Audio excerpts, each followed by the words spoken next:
House Librarian, and welcome back to my channel, or welcome to my channel. So today I am summarizing a book called The House of Hades, which is the fourth book of the Heroes of Olympus series. This is the second to last book, and then to me it's one of the most interesting ones, so let's get right into the book summary.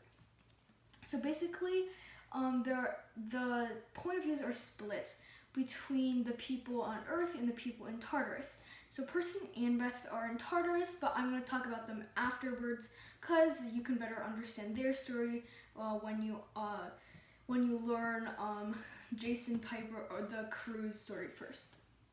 So basically, the crew has two choices: either to go to Camp Half-Blood to stop the fight between the Romans and the Greeks by bringing the Athena statue, or they have a choice to go to the House of Hades, close the doors of death, and save Percy and Annabeth. And they choose the second route, so they were gonna go to the House of Hades. So basically, to make this short, because Rick Riordan, one thing I love about his writing is that he adds a lot of details and stuff. So like if you took out all those details, it would be like a 100-page book. So I'm just gonna like leave out all those details for you to read. So they basically have help from the goddess Hecate, who talks to Hazel and teaches her about the mist and how to control it, like Talia Grace, Jason's sister, learned how to do. So they reach the House of Hades, and then that's the point where I'm going to start talking about Percy and Annabeth. So Percy and Annabeth, they reach into Tartarus. It's very dark. They're hungry. They're starving. They're skinny. They're like, it's like your worst nightmare in Tartarus. But Percy calls out his new Titan friend Bob, who's actually the Titan Iphitus. And then, but he lost his memory, and then Percy made friends with him, and then they were on like a team together in it. So Percy tells Bob that they need to go to the doors of death to close it, since you need to close the doors of death on both sides. So Percy Bob tells them that they should use the death mist, since there's like a big giant army attacking or like defending the doors of death, so they would have to use the death mist to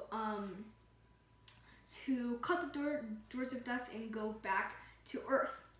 And in order to do that, they have to find the goddess of suffering. And when they do find the goddess of suffering, the goddess of suffering shows them how to go into the death mist, but it was actually a trap, which they narrowly escaped.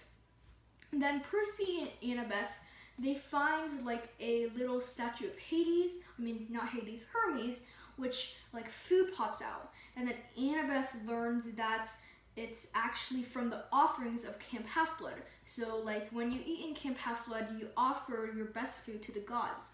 And they never knew where that appeared, but apparently it appears at people's statues.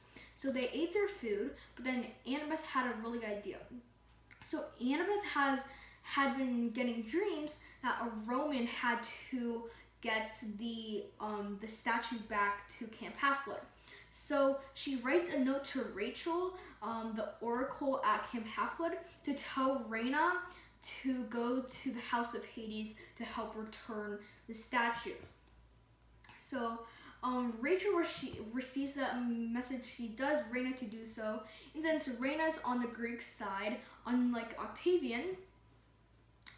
Reyna goes there. So like Octavian is like my least favorite person of the series. It's like the Professor Umbridge of Harry Potter, but for Percy Jackson. So Reyna, she goes to the doors of death, but meanwhile Percy and Annabeth, they go through. After they go out of the trap of the death mist, they find Nyx, or night.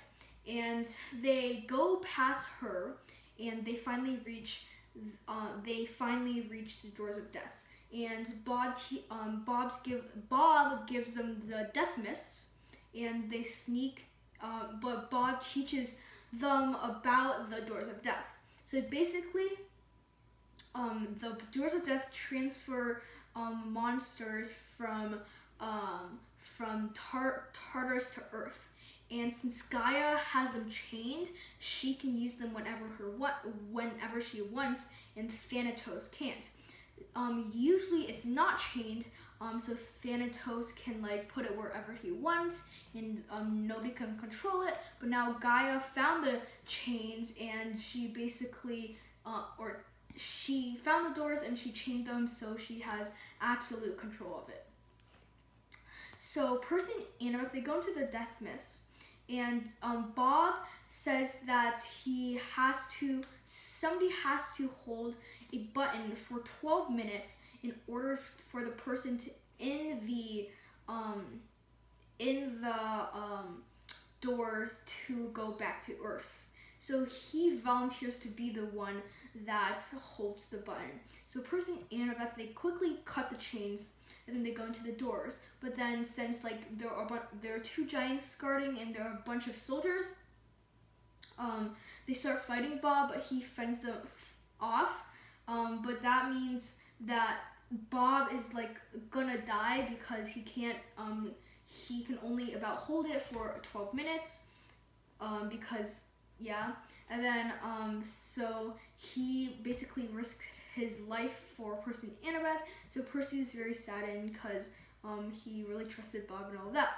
So they finally reach to the Earth, and now we go back to the crew.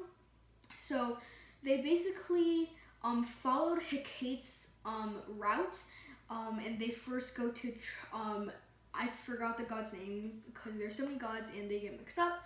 And then so he basically gave them a medicine that would fend off the poison in the House of Hades. So they eat the thing, and then they go to the House of Hades.